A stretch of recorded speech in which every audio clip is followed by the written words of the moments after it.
Pembelajaran PPKN hari ini Selasa 8 September 2021 akan kita mulai. Assalamualaikum warahmatullahi wabarakatuh. Selamat pagi dan salam sejahtera untuk kita semua. Ibu. Ya, baik. Apa kabar anak-anak Ibu semua? Sehat? Sehat, Bu. Ya, alhamdulillah sehat semua ya. Oke, jangan lupa masa pandemi sekarang ini anak-anak semua harus menjaga kesehatan ya. Jangan lupa protokol kesehatannya harus tetap dijaga dan dipatuhi. Nah, apa saja protokol kesehatan yang harus kita patuhi? Biasanya disingkat dengan 3M, yaitu 1. Memakai masker. 2. Menjaga jarak. Yang ketiga, ya, mencuci tangan dengan sabun di air yang mengalir dan bisa juga dengan menggunakan hand sanitizer. Ya. Kemudian, baik, Ibu absen dulu ya, hadir semua hari ini. Hadir? Ya, hadir ya. Baik, alhamdulillah pada pembelajaran hari ini anak-anak hadir semua. Kemudian sebelum memulai pembelajaran hari ini kita awali dengan doa terlebih dahulu ya. Doa akan dipimpin oleh Nelly. Silakan Nelly. Sebelum memulai pelajaran PPKN hari ini, mari kita berdoa menurut agama dan kepercayaan kita masing-masing. Berdoa dimulai. Doa selesai. Oke, amin robbal alamin. Semoga pembelajaran kita hari ini mendapat berkah dari Allah Subhanahu wa taala. Amin.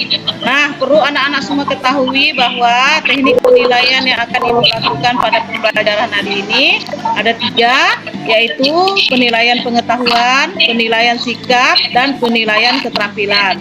Jadi, Ibu harapkan semua siswa bersikap disiplin dan aktif dalam pembelajaran ini. Nah, selanjutnya untuk meningkatkan semangat kita pada pagi ini, kita awali dengan moto kita. SMK, bisa. SMK, hebat. SMK, bisa, hebat. Ulangi ya, SMK, bisa. SMK, hebat. SMK, bisa, hebat. Baik. Materi kita hari ini adalah tentang kasus-kasus pelanggaran hak asasi manusia. Nah, ada beberapa kasus pelanggaran hak asasi manusia yang pernah terjadi di Indonesia. Nah, salah satunya adalah kasus kerusuhan Tanjung Priuk tanggal 12 September 1984. Nah, dalam kasus ini sebanyak 24 orang tewas, 36 luka berat, dan 19 orang luka ringan. Nah, selanjutnya materi apa yang kita pelajari sebelum ini? Nah, substansi hak dan kewajiban warga negara dalam Pancasila. Ya, bagus. Nah, siapa yang masih ingat apa saja substansi hak dan kewajiban warga negara dalam Pancasila? Nilai dasar, nilai Ya. nilai praktik. Nilai dasar, nilai instrumental, dan nilai praksis. Bagus, tepuk tangan dulu untuk Susan. Nah, anak-anak semua silakan pelajari materi kasus-kasus pelanggaran HAM. Nah, banyak manfaat yang kita ambil. Salah satunya adalah menyimpulkan kasus-kasus pelanggaran HAM dalam rangka perlindungan dan pemajuan HAM sesuai dengan nilai-nilai Pancasila dalam kehidupan bermasyarakat, berbangsa, dan bernegara. Nah, coba baik anak-anak semua sekarang perhatikan PowerPoint yang akan Ibu tampilkan.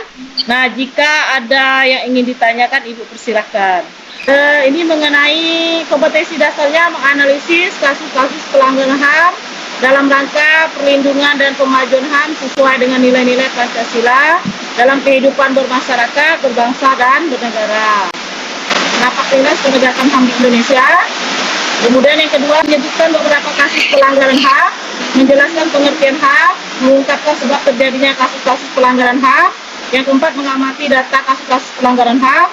Yang kelima, mengolah data berkaitan dengan kasus pelanggaran HAM. Yang keenam, menyajikan hasil laporan. Kemudian tujuan pembelajaran kita pada hari ini, 1. Menjelaskan pengertian HAM. 2.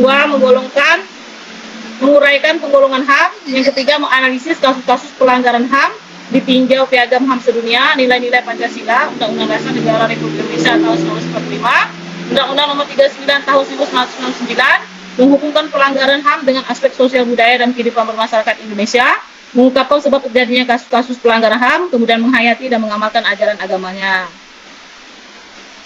Sekarang kita lihat pengertian dan macam-macam HAM. Coba, apa itu hak asasi manusia?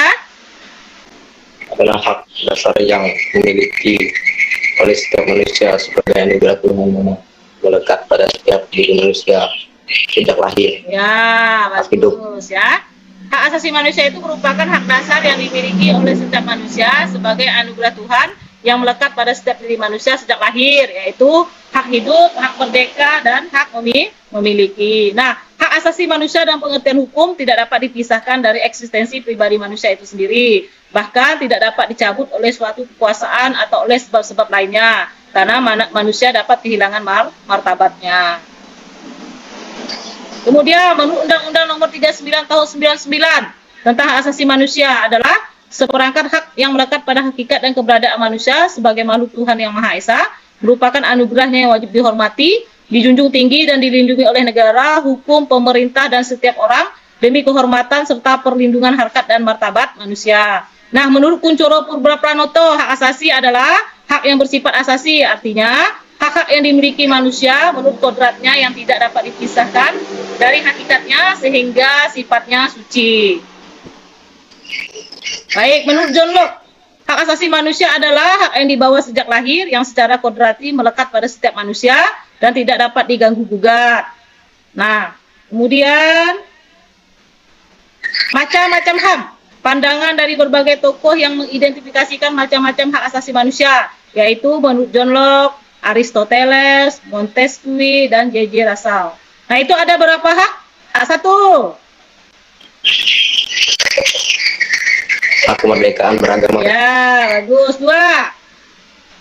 Hak kemerdekaan berkumpul. Bagus. Ketiga. Hak kemerdekaan atas diri sendiri. Ya, bagus. Yang keempat. Hak menyatakan kebebasan warga negara baru. Kemerdekaan beragama. Ya, yang kelima. Hak kemerdekaan pikiran dan pers. Ya, bagus. Nah, gue harapkan semua siswa aktif ya. Kedua, menurut Berle, itu ada 5 hak. Hak mempertahankan diri, hak kemerdekaan, ya. Kemudian hak persamaan pendapat, hak untuk dihargai, kemudian hak bergaul satu dengan yang lain. Kemudian, coba secara garis besar hak asasi manusia terbagi atas. Nah, ada namanya hak asasi pribadi. Misalnya hak kebebasan untuk memilih, memeluk, dan menjalankan agama dan kepercayaan yang diyakini masing-masing. Hak kebebasan untuk bergerak, berpergian, dan berpindah-pindah tempat. Kemudian hak kebebasan mengeluarkan atau menyatakan pendapat. Kemudian hak kebebasan memilih dan aktif di organisasi atau perkumpulan. Kemudian hak asasi politik, contohnya hak untuk memilih dan dipilih dalam suatu pemilihan. Hak ikut serta dalam kegiatan pemerintahan. Hak membuat dan mendirikan partai politik dan organisasi politik lainnya. Kemudian hak untuk membuat dan mengajukan suatu usulan petisi.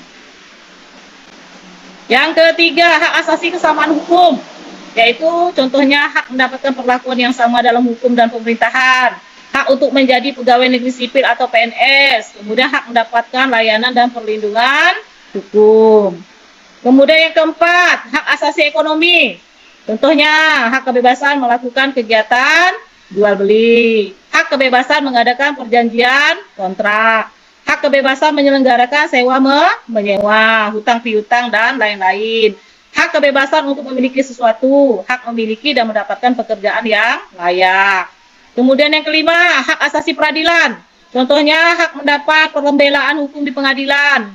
Kemudian hak persamaan atas perlakuan penggeledahan, penangkapan, penahanan, dan penyelidikan di mata hukum.